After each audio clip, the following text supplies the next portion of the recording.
Muy buenos días. Quiero agradecer, en primer lugar, la amable invitación y felicitar a los organizadores del Open, tanto por la forma, muy original, muy elegante, muy bonita, muy dinámica, como por el fondo de lo que hablamos y sobre todo los ponentes que han ido participando y van a participar a lo largo del día.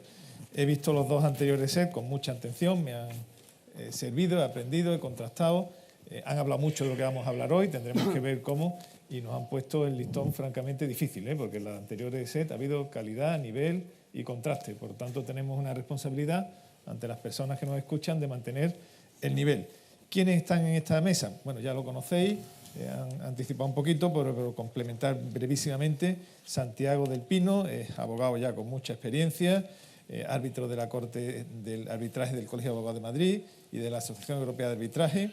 Ha sido director o es director de asesoría jurídica con más de 20 años de experiencia en compañías multinacionales dedicadas a infraestructura de energía, transporte, telecomunicaciones, medio ambiente e inmobiliario, habiéndose responsabilizado de equipos, proyectos y transacciones líderes en el mercado español y europeo. Y entre su experiencia, por la intensidad, el volumen de facturación, el nivel de conflicto y la importancia de la empresa, pues destacaría su dilatada experiencia como secretario y consejero de varias sociedades del grupo SACIR, que ha sido hasta fecha muy reciente. Alfonso Iglesias también tiene una dilatadísima experiencia en la dirección de una amplia gama de procedimientos judiciales y arbitrales, tanto nacionales como internacionales. Está especializado en responsabilidad civil y derecho de la construcción e ingeniería.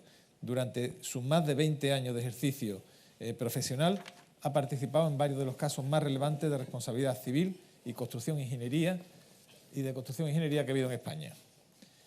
Javier Fernández Samaniego es socio de Berenberg, como hemos oído, mediador acreditado por el CERT de Londres y neutral del panel de mediadores del CPR de Nueva York. Abogado, mediador y árbitro con 20 años de experiencia, centrado en la prevención y resolución de conflictos en el sector tecnológico.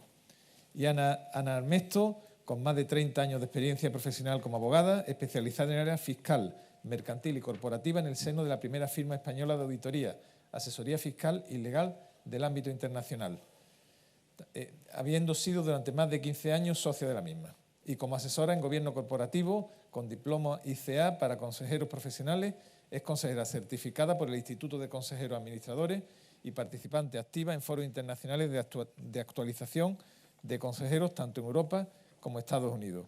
Árbitra en asuntos tanto nacionales como internacionales desde 1997 en diversas cortes e instituciones arbitrales. Preside actualmente la Corte de Arbitraje del Colegio de Abogados de Vizcaya.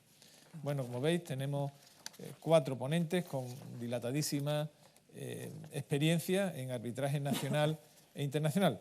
Vamos a tratar de atenernos a lo que nos toca hablar y fijaros el título de la mesa, ¿no? Que ya tiene toda una intención, además con signos de exclamación y de interrogación. Tenemos que abordar arbitraje internacional, sí, con exclamación. Arbitraje doméstico, también. Aquí ya, como veis, y ya se ha hablado algo, pues hay como un debate, ¿no? Hemos tenido en las mesas anteriores, parece que se acepta casi como por ser la única vía exclusiva, por no existir jurisdicción universal, pues el arbitraje internacional. Sin embargo, parece que no tenemos esa misma claridad, o se ha deducido de algunas mesas, algunas intervenciones, en otro caso sí la han tenido, en el arbitraje doméstico. Yo quería empezar la primera ronda a los 4, después quizá preguntaré individualmente.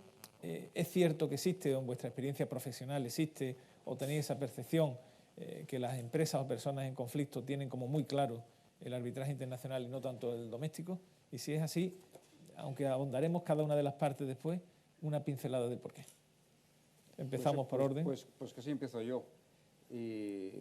Yo diría que es rotundamente lo que tú muy bien indicabas, es decir, internacional claramente sí, el doméstico con muchas matizaciones. Yo creo que en ese sentido, desde el punto de vista de la empresa y por razones que luego explicaré y que también tienen que ver con la actividad propia, por lo menos en el mundo de las infraestructuras, que es el mundo que mejor conozco yo, lo que sí que es verdad es que no es una figura tan común y ni tan extendida.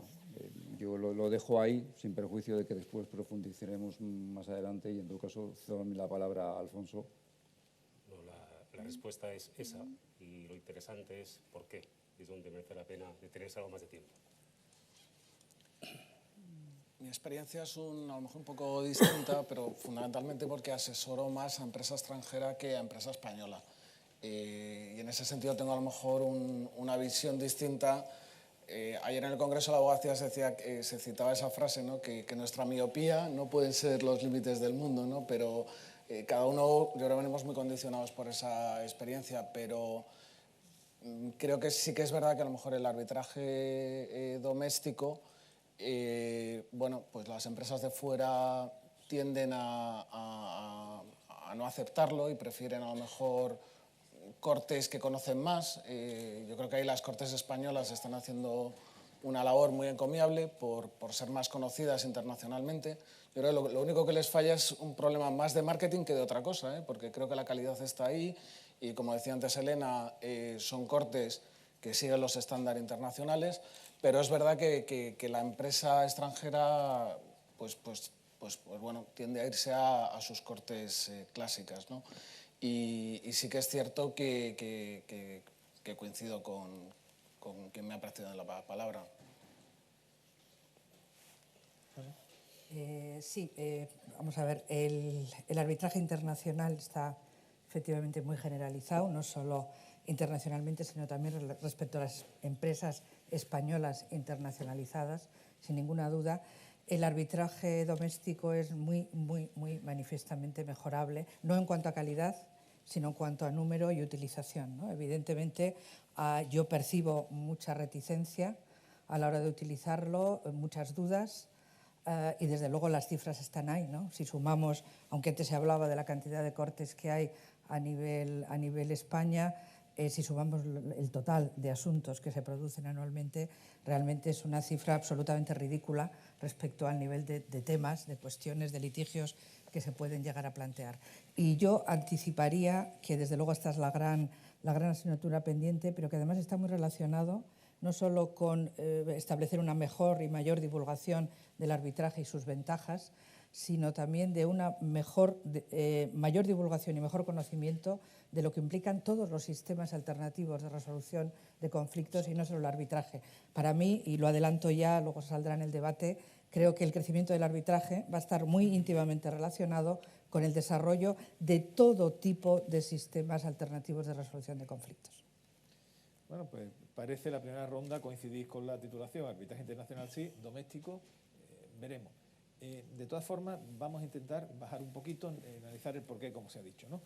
Claro, nosotros no vamos a entrar en un debate ontológico ni epistemológico del arbitraje, el porqué, sino el mandato que tenemos es compararlo con el internacional.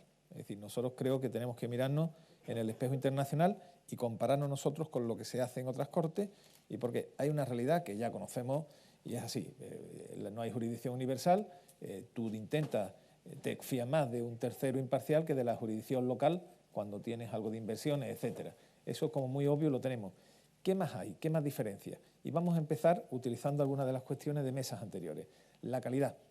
Se ha abordado la calidad en diversos puntos de vista, pero básicamente al final un arbitraje se expresa en un laudo y lo hace un árbitro o unos árbitros.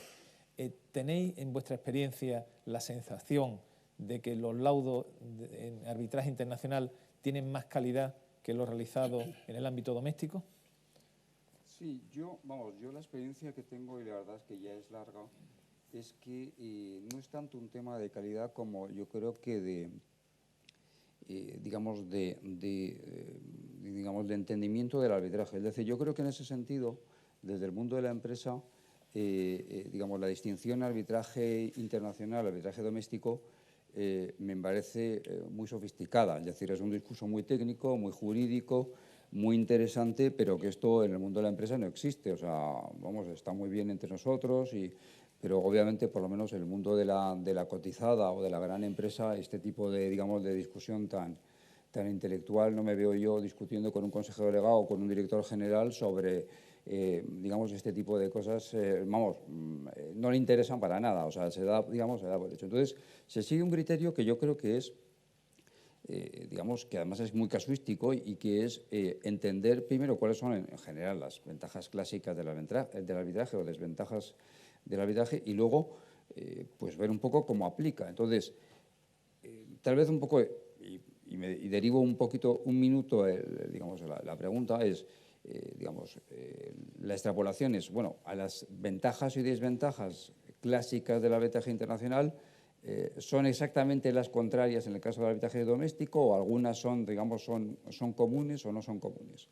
La verdad es que el arbitraje de calidad, yo debo decir que, digamos, en una experiencia de más de 20 años en el mundo de la empresa y ya de 25 como el colegiado y abogado ejerciente, la verdad es que lo de la calidad del arbitraje, por lo menos en el mundo de la empresa, la calidad como tal no ha sido una preocupación nunca. Es decir, se está más a la independencia, cosa que yo, digamos, que he asistido al anterior foro, preocupa, o a otro tipo de cuestiones. Los costes es un tema, digamos, siempre, digamos, relevante.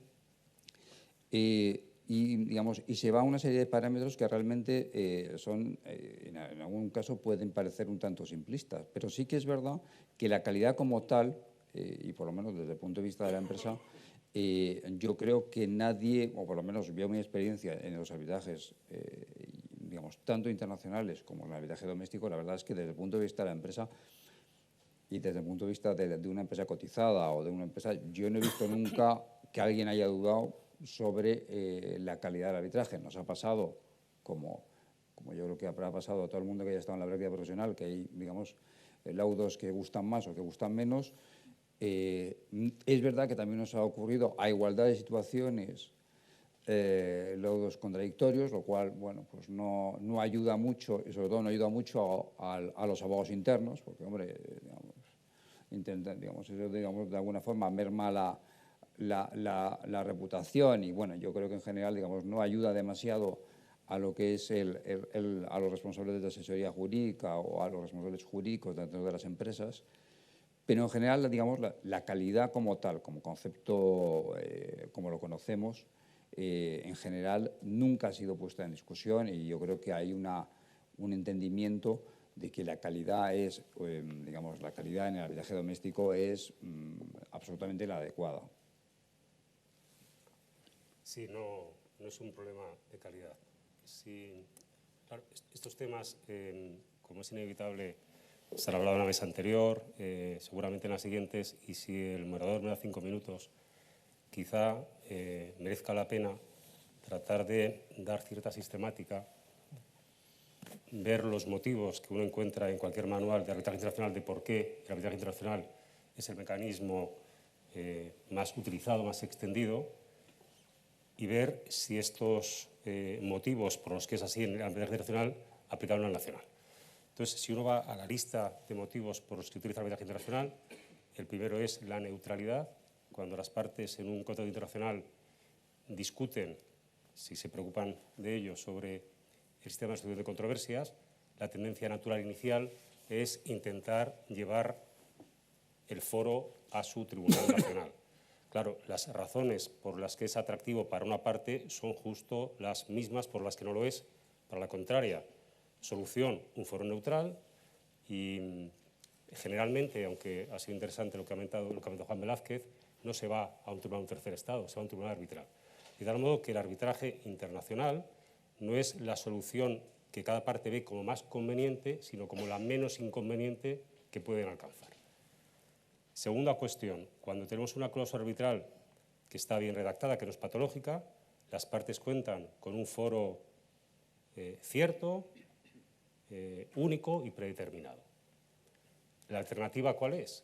Pues una discusión áspera sobre el foro competente o, con frecuencia, y esto lo experimentamos los abogados, multiplicidad de litigios en diversas jurisdicciones, lo cual lleva a una enorme incertidumbre, una demora excepcional y también un coste inasumible. Tercera ventaja, la ejecutabilidad de los convenios y de los laudos. Con el Convenio de Nueva York, leyes nacionales y con el éxito que ha tenido la Ley Modelo de 85, modificada en 2006, ahora es fácilmente ejecutable en buena parte del mundo un convenio arbitral y fácilmente reconocible y ejecutable un laudo arbitral. No hay nada parecido en el mundo de la jurisdicción. Yo creo que esas son las tres ventajas fundamentales del arbitraje internacional que no se dan en el arbitraje nacional y que al final lo que ocurre es que vence casi por incomparecencia del contrario. No hay una alternativa, insisto, hay excepciones, y escuchar con interés a Juan Velázquez. Las demás ventajas que se dedican del arbitraje y que son las que harían a las partes inclinarse por arbitraje frente a jurisdicción, son las que hay que analizar cuando uno está ya en el ámbito nacional. Que serían, en primer lugar, y ha salido ya, la de la competencia y experiencia de los árbitros frente a los jueces. En el ámbito internacional hay muchos países que no tienen juzgados preparados para lidiar con asuntos internacionales complejos. Y, por decirlo todo, otros países que los estándares de independencia y objetividad de los jueces pues son cuestionables.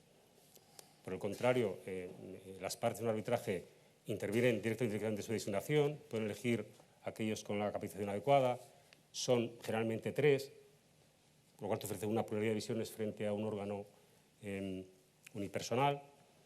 ¿Qué más cuestiones hay? Creo que no ha salido, pero es un tema que también es conocido, el tema de la autonomía de las partes y la flexibilidad. Al menos en teoría, en un arbitraje uno pacta el procedimiento, los plazos, mecanismos de aportación de prueba, y cuando uno litiga en un tribunal extranjero, pues percibe el procedimiento como una especie de formalidades técnicas que te pueden no permitir defender bien el caso. Confidencialidad, en fin. En definitiva, en el arbitraje nacional, como no aplican las 3 primeras ventajas, estamos ante una situación equilibrada de competencia. Y claro, la competencia siempre es difícil, ¿no? En mi experiencia, primero, o sea, creo que no hay ningún mecanismo perfecto y las críticas que pueden hacer al arbitraje también a la jurisdicción, por tanto, aquí yo no soy dogmático. En segundo lugar, sí percibo que las partes son más benévolas con las disfunciones e imperfecciones de la jurisdicción que del arbitraje. Cuando hay una experiencia mala en el arbitraje, hasta que es capaz de cambiar su estado mental y volver al arbitraje, pasa mucho tiempo. Es un fenómeno muy curioso, como tenemos diferente percepción de las cosas. No pasa en el internacional porque no hay alternativa. Porque no hay alternativa. Siempre vamos a procurar llevar el nacional versus internacional porque tenemos que tener... Yo creo que quizás hasta aquí, acabo, y lo que pasa ahora a Javier. Si termina el argumento... No, yo creo que ya, porque luego ya seguimos. Yo completaría, sí que hay una cuestión que creo que no se ha dicho hasta ahora, se apuntó antes, que es la especialización. Y tomando lo que dices, Manuel, la calidad, ¿dónde nos falla la jurisdicción? Y me voy al doméstico. O sea, yo creo que todos estamos de acuerdo, se lo decía antes a la magistrada que tenía al lado, digo, sinceramente, aquí sorpresas, quitando las sorpresas que se producen, pues oye, con los jueces y las cosas han cambiado, ahora ya se han dicho las estadísticas y es verdad, pues 18 meses para tener una primera instancia y demás. ¿Dónde está la ventaja del arbitraje? Y ahí yo creo que habéis apostado mucho por la especialización. Yo me desenvuelvo en un ámbito que es el tecnológico, donde sinceramente ahí sí que hay muchas sorpresas. Ahí en doméstico hay muchísimas sorpresas. En el ámbito financiero y bancario, pues también en primera instancia, lo que estamos viendo pues es una justicia que al final es justiciera, no es una justicia de calidad. Se va a argumentos. Y yo creo que ahí sí que hay una ventaja. Ahí el arbitraje puede tener una ventaja en determinados sectores que sinceramente creo, y también se ha apuntado por el profesor Merino, que los jueces ahí, yo creo, y eso se lo tendrá que plantear también el Consejo y se tendrá que plantear porque los jueces yo creo que estamos ante una realidad económica completamente distinta y me da la sensación que ahí están fallando. Entonces, es cierto, pues, hay sectores tecnológicos, hay sectores como el sector de teleco, que tienen un montón de controversias que son reclamaciones de cantidad. Pues ahí el argumento se entiende. Pero hay otro tipo de cuestiones que son las especializadas, controversias en las que tengo experiencia, implantaciones de software fallidas, bueno, que sí, puedes decir, bueno, esto al final es un contrato de obra y demás, pero realmente yo creo que ahí pues los jueces no están llegando y ahí sí que creo que puede tener una ventaja. Y me paro que además tenemos el reto, además de los que has dicho, tenemos el reto del café. O sea que... Hay que recordar un poquito de tiempo, pero haré otra ronda de preguntas, un par de ellas, y después abriremos brevemente el debate. Bueno, por ir primero a lo que has preguntado, calidad, dudas sobre la calidad, ninguna. Yo sinceramente coincido en lo que se ha dicho. Puede haber situaciones puntuales,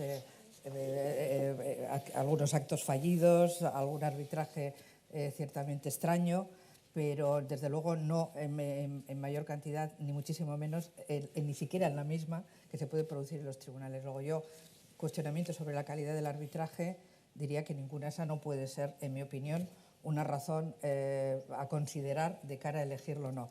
Entonces, ¿por qué no se elige el arbitraje a nivel doméstico? Pues a ver, yo por ir a lo que me parece que es la base, creo que lo que falla es el propio análisis de cuál es la fórmula mejor para solucionar un determinado conflicto en un momento determinado. Y vuelvo al mensaje de los métodos de solución de conflictos. Además, como sabéis, ya no se tiende a utilizar la palabra métodos adecuados, no alternativos, porque en el fondo de lo que se trata no es solo de pensar qué tengo yo alternativo a la jurisdicción, porque si me voy a colocar en la misma posición de litigante desde el principio, es decir, o me pego ante un juez o me pego ante un árbitro de una forma absolutamente litigiosa y adversarial, pues bueno, ahí hay una cierta alternatividad. Pero claro, yo abro más la puerta y voy a un planteamiento en el sentido de dedicar suficiente tiempo e interés a analizar cada tipo de conflicto en función de sus circunstancias. Se han hablado también antes de diferentes condicionamientos a tener en cuenta, y tener en cuenta cuál es la forma, el método más adecuado para solucionar ese conflicto en concreto. Me interesa, por ejemplo, no plantear los temas una vez surgida una discrepancia con un cliente, con un proveedor, con alguien que esté alrededor de mi empresa. Me interesa llevarlo ya desde el principio al ámbito de lo adversarial, de yo me coloco en mi posicionamiento jurídico y lo planteo ya en esos términos y me pego, como he dicho, contra la otra parte, o bien en un arbitraje o bien en la jurisdicción, o merece la pena que explore otros ámbitos para intentar llegar a ese acuerdo, intentar llegar a soluciones pactadas. Porque aquí yo, aunque estamos hablando en arbitraje y, como os he dicho, me puedo derivar hacia otras cuestiones, pero porque pienso que en el fondo todo ello va a contribuir a que el arbitraje se desarrolle. Como decía, ¿por qué no voy a dar una oportunidad a hablar con la otra parte, a negociar con la otra parte con las herramientas adecuadas, con las fórmulas adecuadas, buscar un ámbito de desarrollo en el cual podamos ir aclarando dónde está esa controversia y no necesariamente desde un punto de vista adversarial desde el primer momento? Que ese tipo de métodos no funcionan y al final no me queda más remedio que recurrir a que una tercera persona decida, yendo a un sistema heterocompositivo frente al que yo creo que es el mejor en todos los casos, que es el autocompositivo, el de yo mismo como parte controlo a qué acuerdo quiero llegar, manejo las herramientas y llego a ese acuerdo. Si al final este intento primero ha fracasado y no me queda más remedio que ceder a una tercera persona la decisión, entonces sí que lógicamente me entra esta posibilidad de elegir entre uno y otro el arbitraje o la jurisdicción, y posiblemente si he llegado a esa situación voy a elegir en la mayoría de los casos, salvo circunstancias especiales, voy a elegir el arbitraje. ¿Por qué?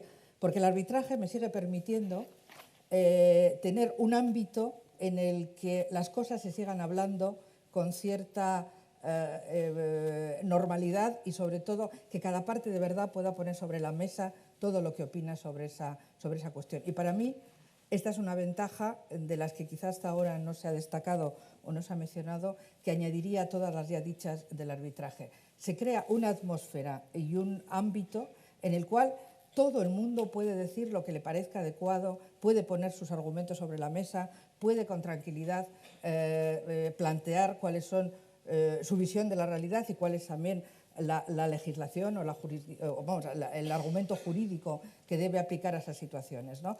Esto creo que es una ventaja del arbitraje que ni de lejos se puede acercar a la jurisdicción, donde, como todos sabemos, sometidos a unos ritos procesales, solo cabe, sota, caballo y rey, actuar presionados por un procedimiento que normalmente a veces o muchas veces se gana o se pierde en función de ciertas tácticas procesales y no necesariamente en base a poder haber comentado con cierta tranquilidad cuáles son los argumentos de todas las partes.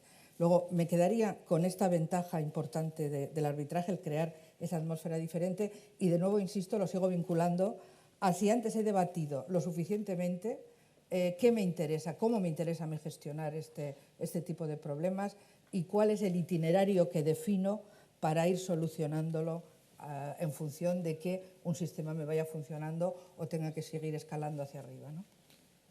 Gracias. Ahora os quiero hacer una pregunta. Ya en vuestra experiencia a la hora de redactar el convenio, la cláusula, ya habéis decidido ir, estáis hablando no como árbitro, sino como abogado o como parte que va a decidir pues someterse en caso de litigio un contrato a un arbitraje. ¿Hay más grado de madurez, de reflexión, de conocimiento cuando se pone una cláusula de arbitraje internacional que el doméstico? Es decir, ¿dedicáis más tiempo a conocer la Corte por la especialización?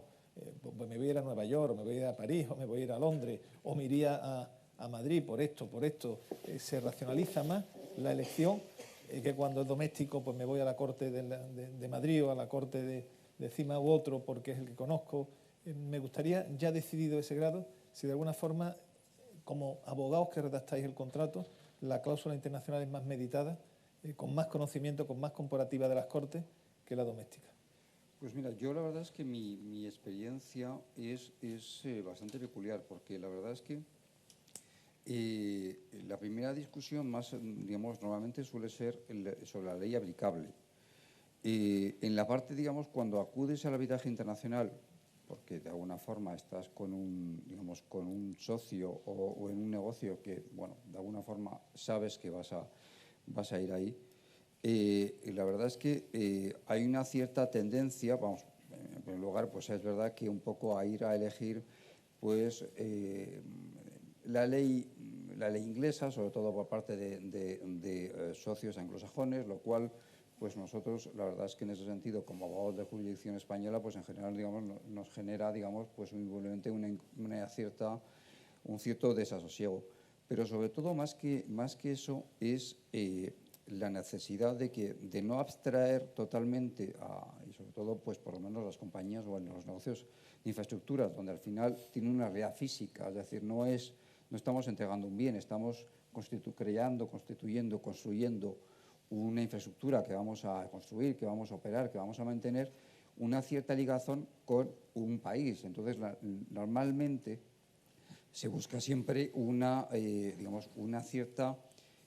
cierto cuidado en la elección de la cláusula arbitral internacional para que de alguna forma, digamos, no quede totalmente deslavazada y no tenga, digamos, ningún tipo de relación digamos, con el negocio realmente subyacente, porque es que, digamos, si no al final, digamos, llegamos a auténticas situaciones de auténticos bodrios jurídicos. Y en relación con el arbitraje doméstico, bueno, el arbitraje doméstico es que es una rareza normalmente, es decir, el arbitraje doméstico es que es una rareza. ¿Cuándo lo es? Cuando lo es, la discusión es, vamos a ver, cuando lo es, buscas la inmediatez, es decir, yo no utilizaría, por lo menos en el mundo de la empresa, jamás utilizaría una cláusula arbitral en un contrato donde tú tengas una serie de prestaciones a realizar, sobre todo en el mundo constructor o en el mundo de las infraestructuras, donde tú tengas que hacer una autopista, un hospital, y donde el cliente tiene como única obligación el pagar. Porque indudablemente hay sobre todo una evaluación lógica y racional en todas las empresas de este sector y en general de infraestructuras, es que quien soporta el mayor grave de incumplimiento eres tú. Es decir, el cliente paga, es verdad que hay un riesgo y tal, pero es que a ti en la ejecución del contrato te puede pasar muchas cosas, pueden pasar innumerables. Entonces, todas las ventajas del arbitraje, pues la verdad es que luego son desventajas. Es decir, a mí, digamos, un mecanismo rápido, neutral, acelerado, donde me puedan reclamar sanciones, donde me puedan reclamar penalidades, etcétera, etcétera, pues realmente es que no me interesa, es que no me interesa. Es decir, yo no quiero que... Sí me interesa, si pacto con un socio, ir a un negocio. ¿Por qué? Porque indudablemente si del retraso de que él tiene que poner o tenemos que hacer determinados aportes de capital o tenemos que pactar y tenemos obligaciones recíprocas, y indudablemente lo que él no haga lo tendré que hacer yo. Y en ese sentido sí que me interesa compelirle y poderle compelir rápidamente. Pero si no, la realidad es tozuda. Es decir, digamos, y es una evaluación no jurídica, es decir, es una evaluación económica. Es decir, La evaluación es siempre quién soporta el mayor riesgo de incumplimiento, cómo lo tenemos que evaluar, cómo debemos soportarlo y, por lo tanto, obviamente, a mí no se me ocurriría nunca en una compañía, digamos, de este sector, hacerlo en contratos industriales o de proveedores, de subcontratistas, una cláusula de arbitraje. Vamos, no, yo creo que digamos, quedaríamos absolutamente excluidos, digamos, del sector. Entonces, ¿se pone cuidado? Sí. Es decir, yo creo que el mismo interés, pero es verdad que lo que entra en juego es un tanto diferente. Bueno, depende de muchos factores. Por ejemplo, en el ámbito de la construcción internacional hay contratos modelo utilizados por todo el mundo que tienen las cláusulas famosas multi-tier y entonces, una vez que vas a ese modelo, no se discute gran cosa. Cosas puntuales, si hay un DAB o es un DRB, pero en fin, el ámbito de discusión es limitado. Por tanto, depende del sector, depende si hay contratos modelos que utilizas. Segundo, en un foro que se celebró hace mucho del Estado de Santiago, no sé si con sorpresa o no, pero volvimos a reconfirmar que la costumbre de la midnight clause sigue existiendo y que no ha mejorado gran cosa. Por tanto, la cláusula de resolución de controversias no es a la que se dedica más tiempo y todavía, en nuestro caso, siguen negociando los contratos pues el grupo de corporate, de mercantil, y sí nos consultan. Claro, si vas a una cláusula de una regla institucional, ya con certeza vas a ir a la cláusula modelo, es lo que te evita todo tipo de problemas. Si metes mecanismos previos, esto quizá es más elaborado. Y tratando al final de contestar a tu pregunta, no creo que haya más reflexión para internacional que para el nacional.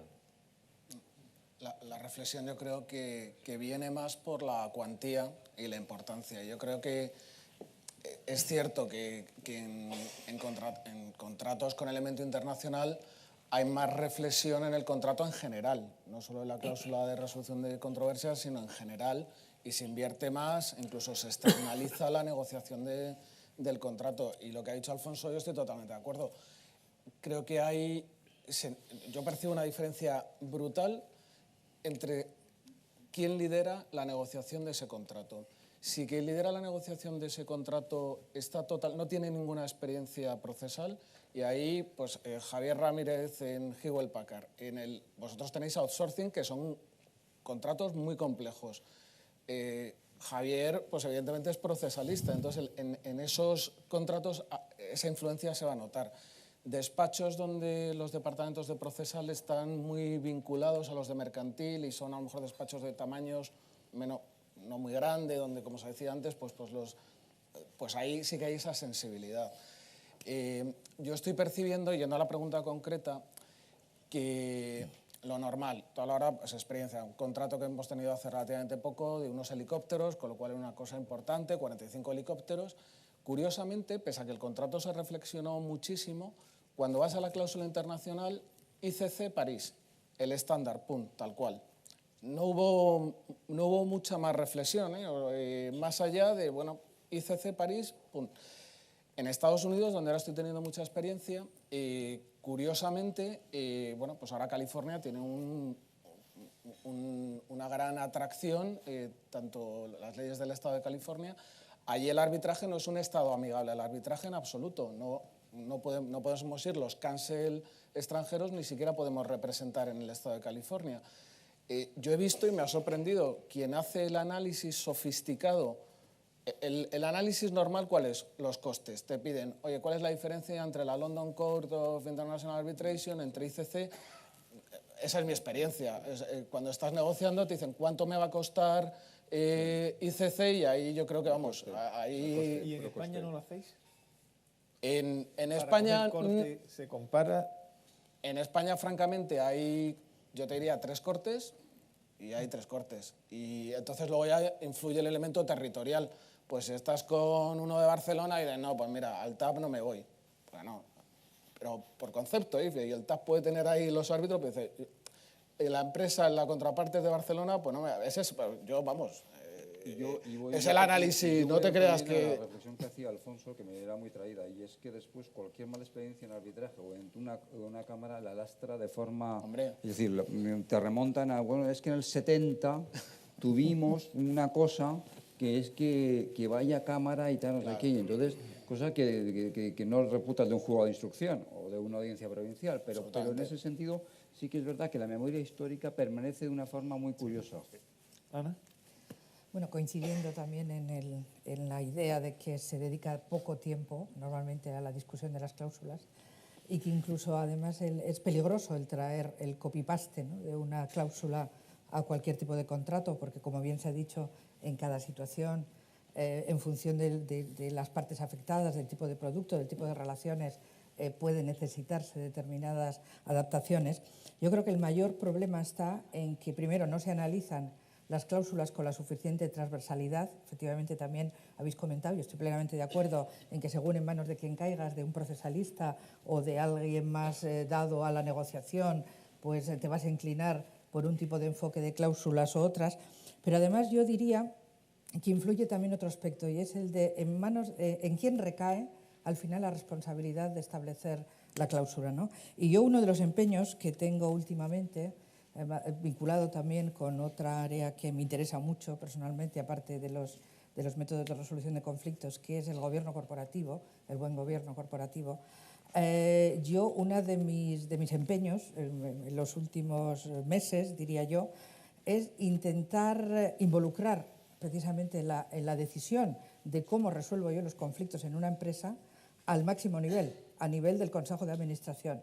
Para mí, el decidir cómo se resuelven los conflictos en una empresa tiene que formar parte de la estrategia definida a nivel de Consejo de Administración, incluso creando una serie de protocolos o de decisiones que contemplen toda la variedad de situaciones que se puedan producir y tener ya unos criterios definidos. Con lo cual, incluso a la hora de introducir un contrato, en un contrato una cláusula, eso tiene que ser algo fundamental y que se contraste también, que se hable, que se discuta, lógicamente, aplicado al caso concreto, con el General Counsel, con el abogado externo, con el despacho que te esté apoyando, que te esté ayudando. Pero esto tiene que partir, para mí, de todavía algo más primario, que es la empresa, qué criterios utiliza para resolver sus conflictos. Y esto, para mí, no solo es una cuestión estratégica de Consejo de Administración como otras áreas, sino que además define mucho la propia cultura de la empresa y define mucho el valor añadido que puede percibir de esa empresa el resto de los stakeholders, de la gente que está a su alrededor, ¿no? Yo creo que a esto se le está prestando poca atención y además con eso eliminamos un problema, y es que a veces el incluir la cláusula de arbitraje es trasladar la responsabilidad a los abogados, solo al asesor jurídico o incluso al General Counsel, y que a veces no es quien tiene que tomar esa decisión. Porque, claro, si tenemos una cláusula de jurisdicción, todo el mundo sabe que es mucho más fácil echar la culpa a que el tribunal ha funcionado de una forma demencial, por lo cual he tenido una determinada decisión contraria a mis intereses, cuando yo he optado por un arbitraje y encima he tenido la capacidad de elegir las condiciones del mismo, de elegir a quién va a decidir la controversia, etcétera, etcétera, es mucho más difícil justificar por qué he tenido un laudo contrario a mis intereses. Esa responsabilidad, para mí, no debe recaer en el General Counsel ni en el abogado externo. Tiene que ser una decisión compartida y además decidida, sin ninguna duda, como digo, a nivel estratégico en el Consejo de Administración. Pues muchas gracias. Vamos a abrir el turno de preguntas. Me quedan muchos Por temas. cierto, tengo una pequeña preguntita, si no te importa. Es a Santiago. Cuando hablabas antes de los problemas que en una empresa de construcción, ¿no?, como las que tú conoces de sobra, de introducir la cláusula, ¿qué experiencia tienes tú o cómo te parece que podía conjugarse esa cláusula arbitral, hablando del multitier, con establecer también los dispute boards?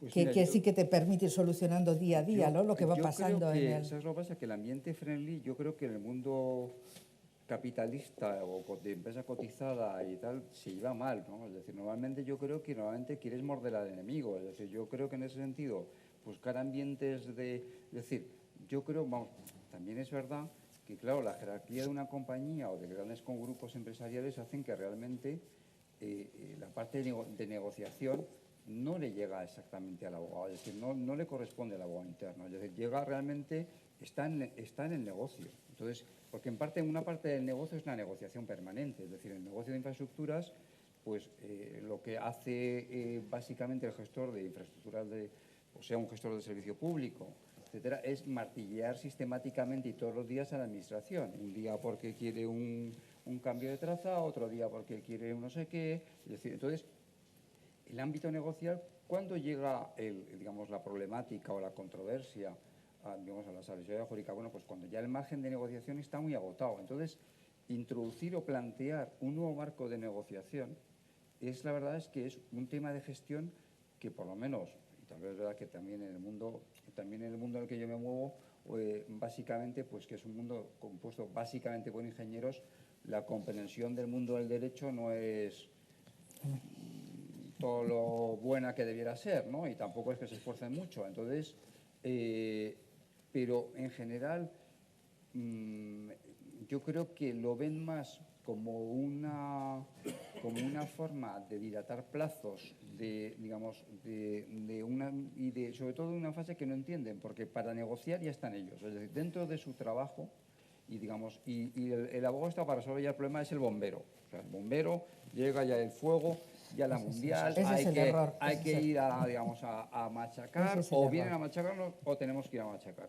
Pero no, o sea, para ir a hacer una negociación y ir a comer y hacer no sé qué, no va a ir el abogado. Es decir, otra cosa es que llevemos también al abogado porque después hay que escribir, es decir, y entonces, en algunas empresas de ingeniería o de consultoría o de construcción, parece que lo de escribir se ha olvidado, ya nadie sabe escribir, en algunas empresas ya nadie sabe redactar y entonces pues te llevan de ponente y redactor, ¿no? Y entonces es un ejercicio de literatura pero es verdad, es decir, yo creo que la jerarquía propia del mundo empresarial y sobre todo en los grandes grupos cotizados hace que realmente lleguen dando así. En principio tú no estás para negociar, el abogado no está dentro de un esquema de negociación, es decir, y vamos, no digo ya al externo ya le llevas el problema de la patata caliente que se la despides ese es el error, directamente. ese es el gravísimo error si que os creo que parece, tenemos, como me ¿no? han dado, vamos de tiempo y habría Sí, aquí sí. temas. Vamos a abrir un turno de preguntas. Quien esté interesado en formular.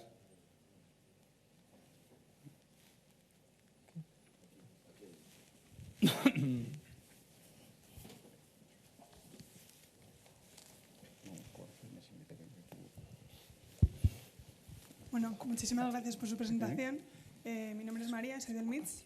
Decirles en primer lugar que, volviendo a su reflexión sobre la diferencia entre el arbitraje internacional y el arbitraje doméstico, mi pregunta sería más, si tenemos en cuenta que en el sistema español es un sistema monista, ¿cómo pueden establecer esa diferencia cuando realmente no la hay? O sea, es el mismo arbitraje.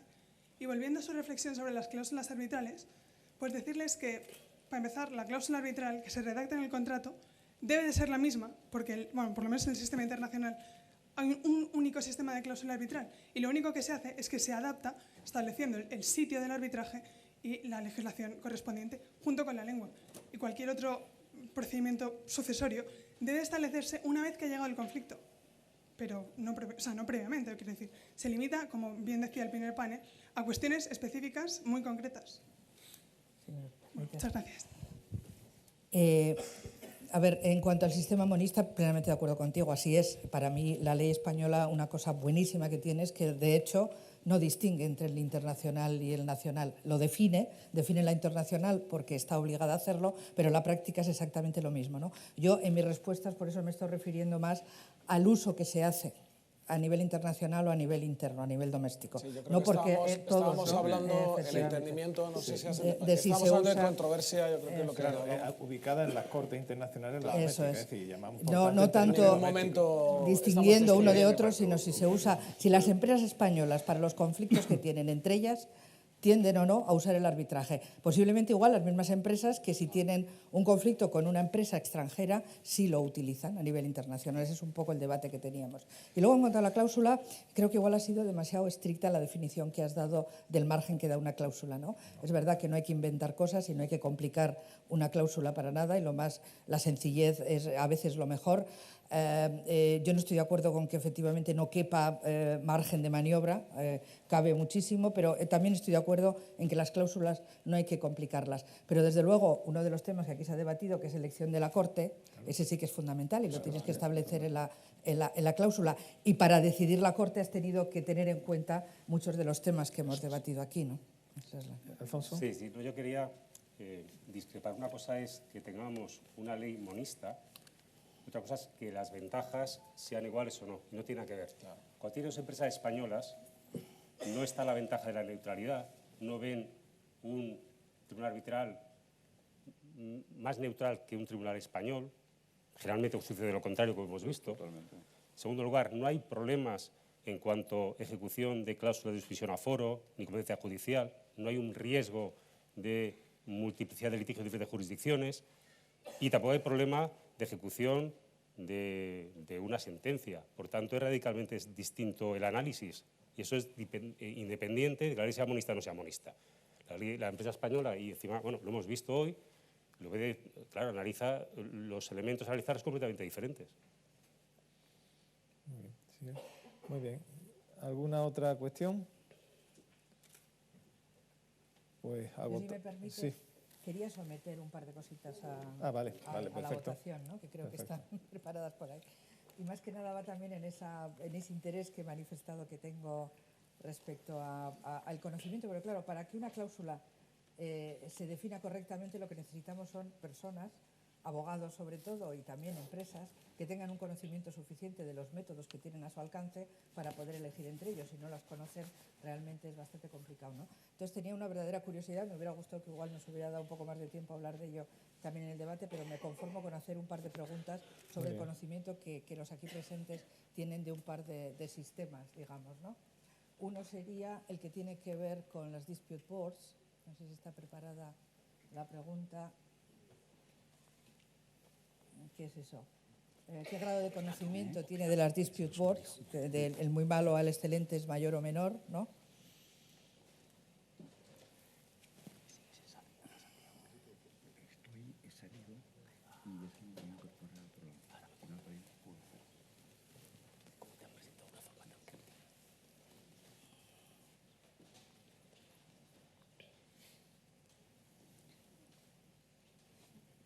Muy mal.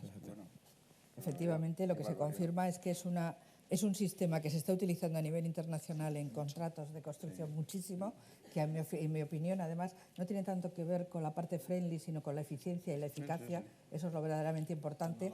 Los resultados son fascinantes porque tienen un porcentaje de resolución del problema altísimo y aquí, normalmente, lo que ofrece es un desconocimiento, más bien, ¿no?, de esa posible herramienta, ¿no?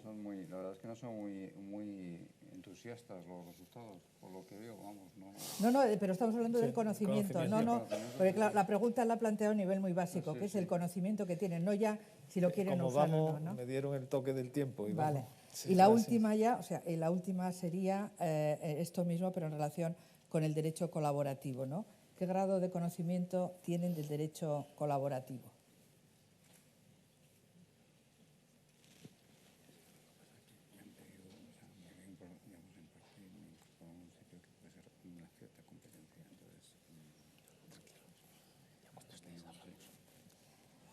Bueno, pues la pena es que no ha dado tiempo.